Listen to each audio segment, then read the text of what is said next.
అయిపోయిందండి భాస్కర్ గారు, అయిపోయింది. బాబు వెళ్ళాలిగా స్కూల్కి, అయిపోయింది. అందువల్లనే ఆల్రెడీ బాబు టిఫిన్ చేస్తున్నాడు. నేను క్యారీకి ఇంకా మ్యాంగో రైస్, టిఫిన్ దోశ, నేనైతే టీ తాగుతున్నా. మా సార్కి అయితే జావా గాయించి ఇచ్చేసాను. ఇంకా తాగలేదు, ఎందుకంటే ఈ జావ తాగారు అనుకోండి టిఫిన్ తినడానికి చాలా లేట్ అవుతుంది. చూసారుగా, అనిపిస్తుందా మీకు రాగి జావ? చూసారా, పొగలబోతుంది అన్నమాట. అందుకని వేడివేడిగా తాగలేరు కదా, దానివలన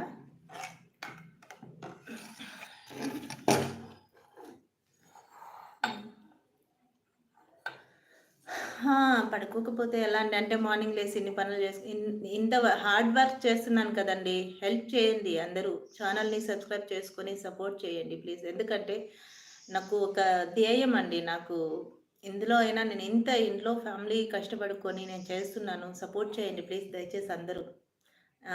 అవమానిస్తున్నారు కొంతమంది, మాటలతో బాధపెడుతున్నారు. కానీ నేను ఎంత వర్క్ చేసుకుంటూ మీ ముందుకు వస్తున్నానో అది నాకు మాత్రమే తెలుసు.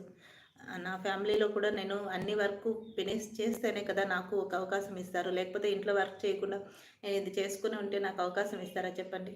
మా సార్ అయినా సరే ఇంట్లో మొత్తం వర్క్ అంతా ఫినిష్ చేసుకుంటేనే నేను ఇది చేసుకోగలుగుతాను.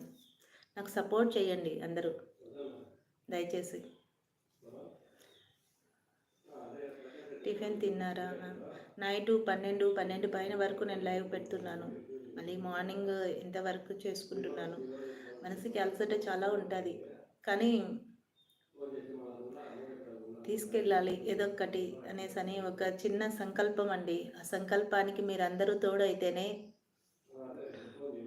నాకు సంతోషం అనిపిస్తుంది. ఫేస్ కలర్ బాగుంది madam. Thank you so much అండి నాగా గారు, థ్యాంక్ యూ. వాళ్ళని బ్లాక్ చేయండి. అర్థమవుతుందండి ఓబుల్ రెడ్డి గారు.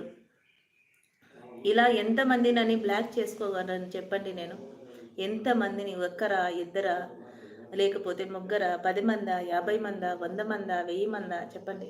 నేను లైవ్ పెట్టినప్పటి నుండి కొన్ని వందల వేల మంది అండి. అందువలన వాళ్ళ కర్మకి వాళ్ళనే వదిలేశాను. ఎందుకంటే వాళ్ళ ఇళ్ళల్లోనూ ఆడవాళ్ళు ఉంటారు, వాళ్ళ ఇళ్ళల్లోనూ అమ్మలు ఉంటారు, వాళ్ళ ఇళ్ళల్లోనూ వాళ్ళ భార్యలు, వాళ్ళ పిల్లలు. వాళ్ళైనా సరే ఒక కుటుంబం కోసం ఎంత కష్టపడతారు, ఒక కుటుంబంలో వాళ్ళ బాధ్యత, ఒక ఆడవాళ్ళ బాధ్యత ఎంత ఉంటుందో అన్నీ తెలిసి పెరుగుతున్న వాళ్ళే. అలా అన్నీ తెలిసి పెరిగిన వాళ్ళు ఇలా మాట్లాడుతుంటే వెనక నుండి ఇంక మనం ఏం చెప్పగలం చెప్పండి?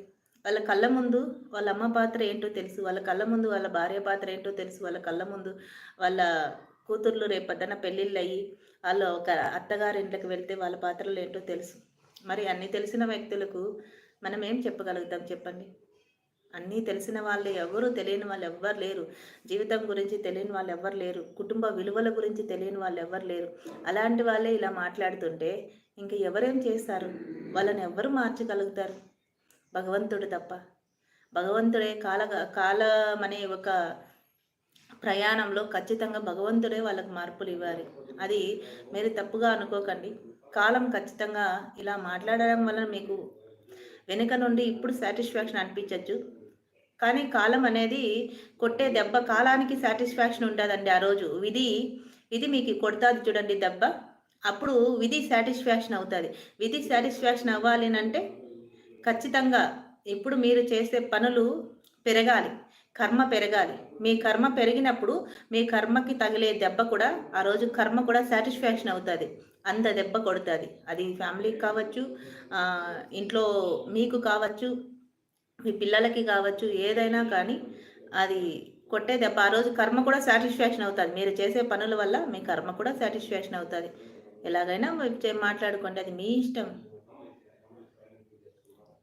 మీ కర్మని మీరు పెంచుకున్నారనుకుంటా, నాకేం సంబంధం లేదు. ఎందుకంటే మీ కర్మని మీరు పెంచుకుంటున్నప్పుడు నాకేంటి చెప్పండి? సూపర్గా చెప్పారు మా. థ్యాంక్ యూ సో మచ్ అండి. Thank you.